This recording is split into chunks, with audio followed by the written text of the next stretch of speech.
Vivekananda primary ইনস্টিটিউশনে basic training এ পড়ুয়া রিয়া জানা গত বছর পানিপারুল মুক্তেশ্বর উচ্চ বিদ্যালয় থেকে উচ্চ মাধ্যমিক পাশ করেন তিনি। প্রাক্তন এই ছাত্রের অভিযোগ, স্কুল ভুল তথ্য পাঠানোয় কন্যাশ্রীর আর্থিক সাহায্য থেকে বঞ্চিত হয়েছেন তিনি। অভিযোগের তীর পূর্ব মেদিনীপুর এগরার বিধায়ক তথা পানিপারুল মুক্তেশ্বর উচ্চ বিদ্যালয়ের প্রধান শিক্ষক তরুণ কুমার মাইতির বিরুদ্ধে। আবেদন নিবেদনে কাজ না হওয়ায় হাইকোর্টের দ্বারস্থ হয়েছেন বঞ্চিত ছাত্রের পরিবার। স্কুল থেকে কলেজে ট্রান্সফার করেনি, তাই সেখানে মেরিট দেখানো হয়েছে এবং এই 25,000 টাকা আমি বঞ্চিত হয়েছি এবং স্কুল পানিপুর মুক্তেশ্বর হাই স্কুলের মাস্টার এই ভুল করেছেন। আমি এটার সুরাহা পেতে চাইছি। তখন আমি কি করলাম না, ব্লকে গিয়ে একটু খবর নিলাম যে ব্যাপারটা কি। তখন ব্লক থেকে জানতে পারলাম যে আমার মেয়েকে মেরিট দেখানো হয়েছে, দিয়ে রিজেক্ট করে দেওয়া হয়েছে।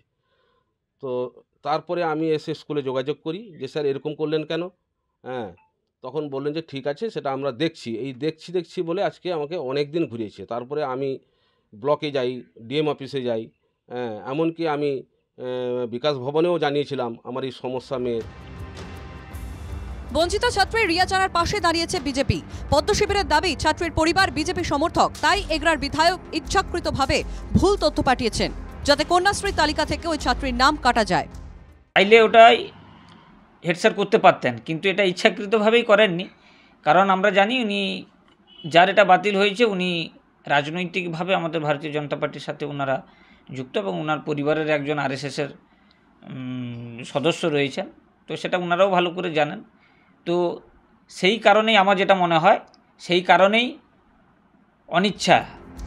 বিজেপির অভিযোগ অবশ্য উড়িয়ে দিয়েছে তৃণমূল বিধায়ক তথা পানিপারুল মুক্তেশ্বর উচ্চ বিদ্যালয়ের প্রধান শিক্ষক তরুণ কুমার মাইতি। তার দাবি, তৃণমূল ছাত্রছাত্রীদের নিয়ে রাজনীতি করে না। আমরা কম্পিউটারে বসে চেষ্টাও করেছিলাম কিন্তু সাবমিট করতে পারিনি। তো তিনি পাওয়ার জন্যে মহামান্য আদালতে গিয়েছেন। আদালত যদি ভার্ডিক্ট দেয় তাহলে নিশ্চিতভাবে তারা সেটা পাবে। তারা না পাক এটা আমরা চাইছি না। কাজ করতে গিয়ে ভুল হয়েছে এবং সেটা আমরা তাকে লিখেও দিয়েছিলাম যে এটা ভুল হয়েছে, বিডিও অফিসে অ্যাপ্রোচ করতে। তারা অ্যাপ্রোচ করেছেন, কিন্তু তারাও বিডিও অফিসও সরকারিভাবেও ওটা কোনো ওয়ে খুঁজে পাননি কীভাবে করা যায়, সেই জন্য ওটা হয়নি। ভবিষ্যতে রিয়া শিক্ষিকা হতে চান। আর্থিকভাবে দুর্বল রিয়ার পরিবার আপাতত সুবিচারের আশায় আদালতের দিকেই তাকিয়ে। পূর্ব মেদিনীপুরের এগরার থেকে শান্তনু বেরার রিপোর্ট, এনকেটিভি বাংলা।